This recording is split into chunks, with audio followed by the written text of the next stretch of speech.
Order! Order! You are an incorrigible delinquent at times. Behave yourself, man!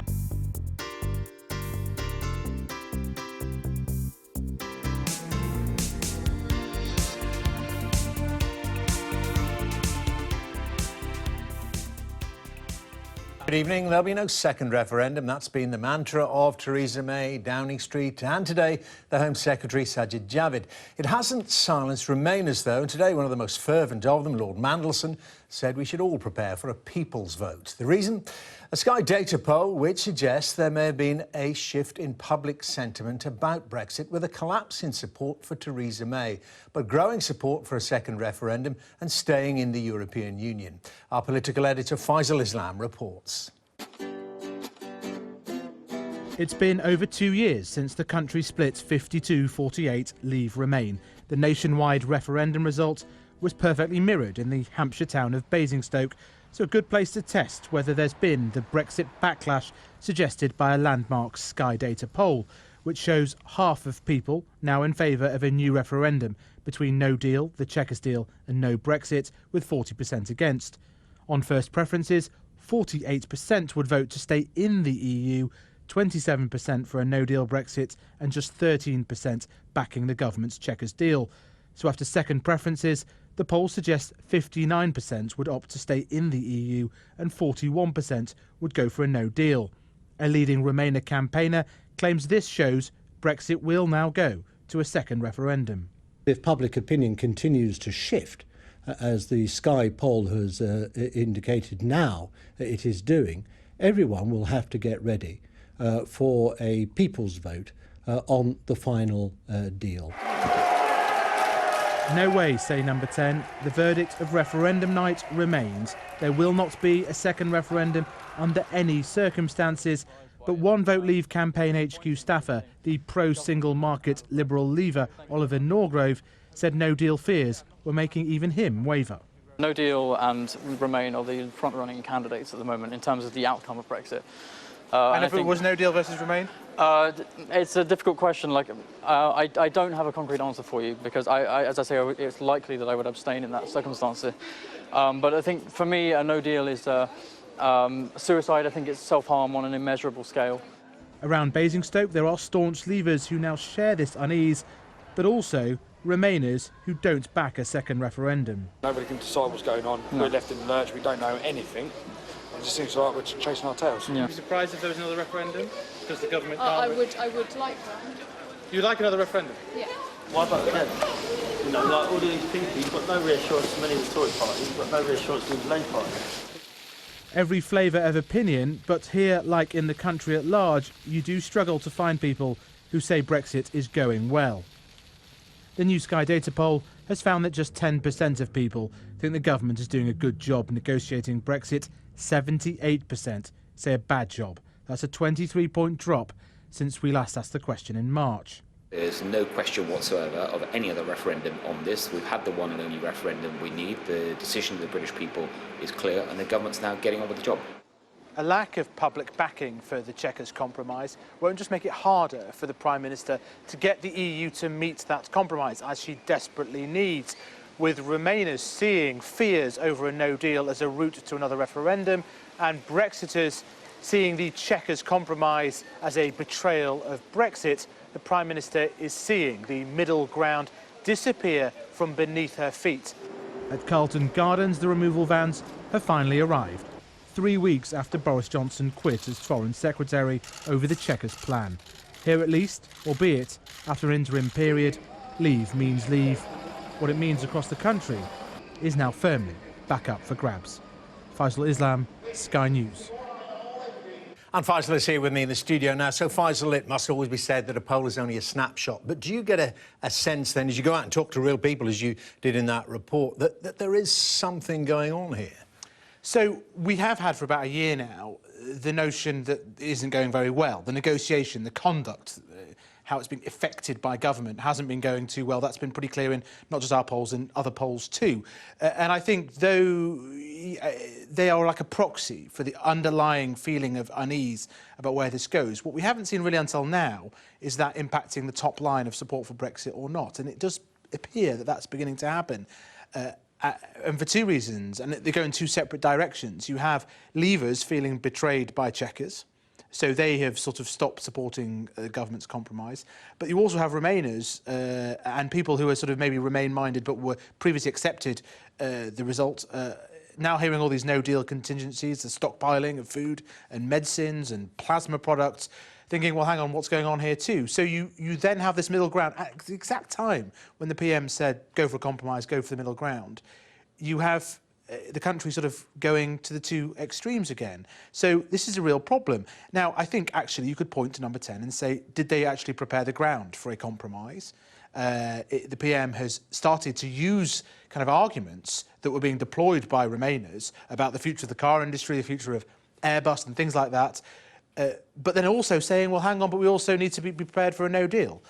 You know, there's a certain lack, I think, of coherence around exactly where this all goes. And I think they will be worried about some of this polling. It isn't just the Sky Data poll. We've seen it from other polling companies too.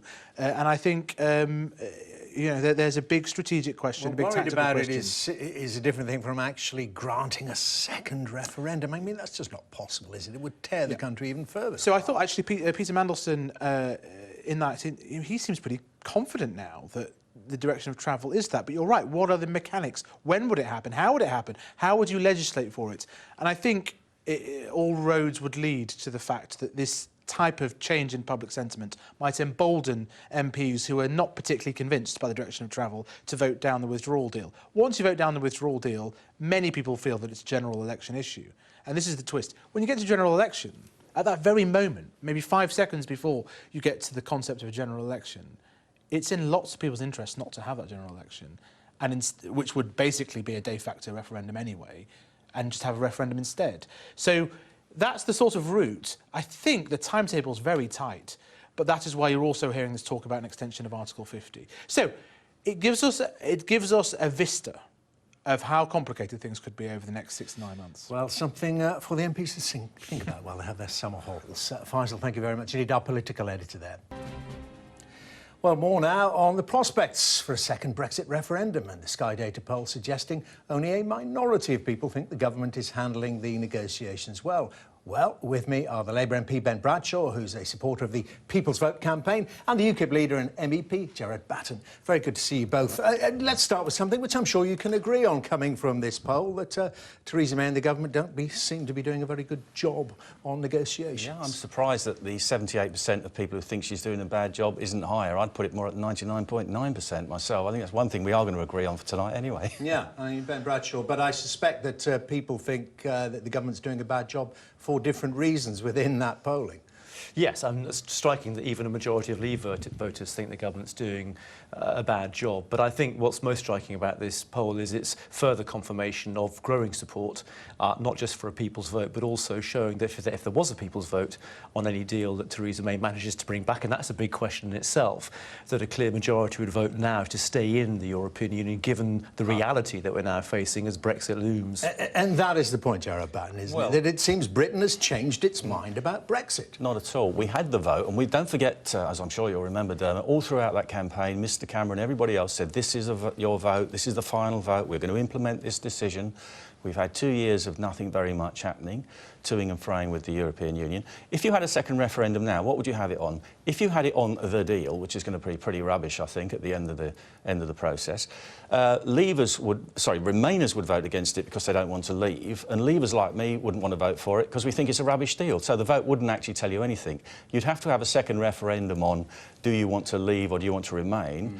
Now, I don't think that's necessary because we had one, but I think if there was one, you'd actually get a much higher vote. No, but you've clearly been thinking about the questions that would go on the ballot paper. And Ben Bradshaw, the feeling is that there'd be 3 questions on it. There would be Remain, the government deal or no deal, and then perhaps a run-off after that. Well, possibly, but democracy doesn't end at one moment in time. 2 years ago at that referendum, things changed, and I think now the reality of Brexit is becoming clearer, and particularly now the government's announcing it's stockpiling food and vital medicines on which millions of British people depend, and that's worrying people about the continued supply of those vital products. I think people are changing their minds. I'm not sure about 3 questions. It could be 3 questions. You're absolutely right.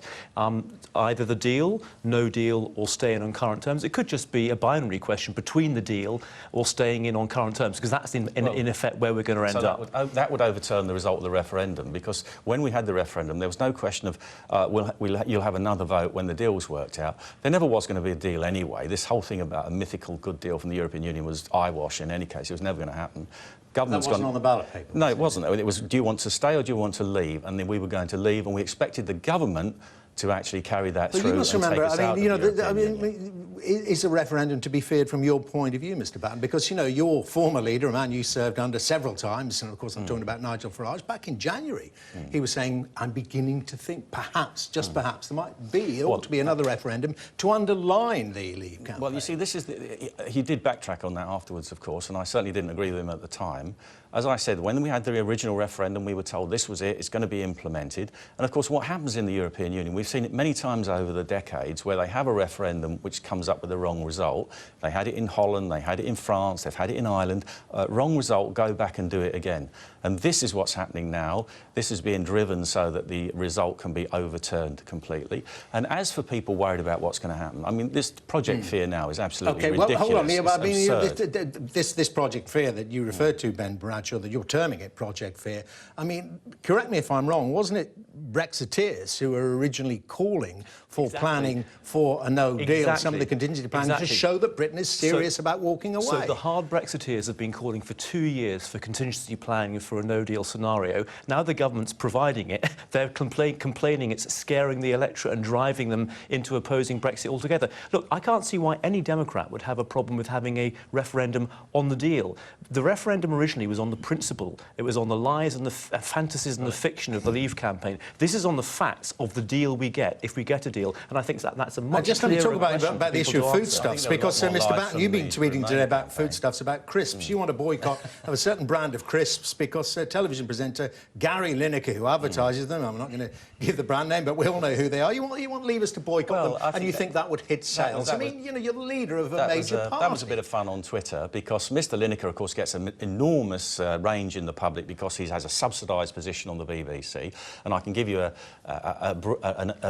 preview of a UKIP policy. We are going to going to remove the licence fee and require it to be a subscription service in our next manifesto. He can have an opinion, but he's got that enormous subsidised reach. And he's in the commercial world with advertising the crisps, and now he's decided to step into the political world. Now, in order to qualify to sit in front of you, I have to win elections to do that. He has an enormous range just on the basis of his commercial operations and his commercial job. So I think it's fair enough for me to say. We'll leave you and Mr. Lineker to argue that one now. But Ben Bradshaw, on the issue of a second referendum, it would, and this is fundamental to anyone who's a Democrat, and I know both of you are, it would undermine confidence in democracy. You can't have a Gerard, as Batten said, a couple of years ago, being promised that this is an irrevocable vote. We will carry out your wishes, whatever the outcome. 2 years later, then say, oh, we'll have another go. Well, democracy doesn't stand still at one moment in time. That's what Parliament voted for. The referendum was on the principle of the deal, on the fantasies, the lies and the fictions of the Leave campaign. Honestly. Now the reality of Brexit is becoming clearer, and we may have a deal, we may not. And if Parliament rejects that deal, what are the other options? It's a general election or a referendum on the deal. I don't see any other way out for the government. It's a sensible way out. Or cliff edge, crash out, which you'd be quite happy with, would you not? Let's have another referendum in 41 years' time, which is a period of time we had to wait from 1975 until 2016. Then you can see what it's like outside the European Union and make a decision. OK, well, there aren't two UKs to run. You can't run a controlled experiment. But tell me about that. I mean, you actually do want to so-called crash out. No, you don't fear it, do you? It's not crashing out. The question was, do you want to leave? What the government should have done immediately after the referendum, if they'd have actually really seriously wanted to leave, would have been to repeal the 1972 European Communities Act immediately, to say to the European Union, we've now left under our law. However, don't worry, because that that repeal act will leave all laws in place. We will now repeal and amend those laws. So in other words, move more quickly. In accordance with our priorities and timescales. Well, that hasn't happened. So let me put this to you, and this might get you both perhaps some degree of agreement. I mean, There are feelers coming from the European Union. They've already told us that they have more or less got the other 27 in place to agree an extension of Article 50. If the assessment from both sides, from the UK and from the European Union, is that things are such a mess, let's just give it a bit more time. Would you accept that? That might be a sensible option given the incompetence of the government in the negotiations. But the European Union have also made clear that if we change our mind, that we could stay in on current terms. And I think what Mr Batten just said reveals that the Brexit that was sold to the electorate in the 2016 referendum was never deliverable. That's the truth that's now coming out and the public are beginning to grasp. And that's why I think you're seeing public opinion they would have been deliberate if you set about it in the way just let me that end I on this, said because the one 2 thing years that is ago. becoming clear, whatever the promises were from both campaigns, was some sense that it would be quite simple on the Leave side and that the new prosperity, the new deals would flow very quickly. Now, there's a different message coming out, isn't there, which even you will accept, that there might be a bit of pain in between the sunlit uplands. I wrote a book on this before the referendum and said how it should work. I wrote a detailed plan afterwards and saying how it should work and laid out how it would work. But any economic pain? It wasn't about pain, it was about actually detaching ourselves from the European Union. And it's actually in their interest to go on trading with us. This idea that you can't trade with the European Union unless you're in the EU. There are 170 countries who are not in the EU who still manage to trade with it very successfully under WTO All right, terms. gentlemen, we are out of time. Thank you both very much Thank indeed. you. Jared Batten, Ben Bradshaw, very good to see you both. I've been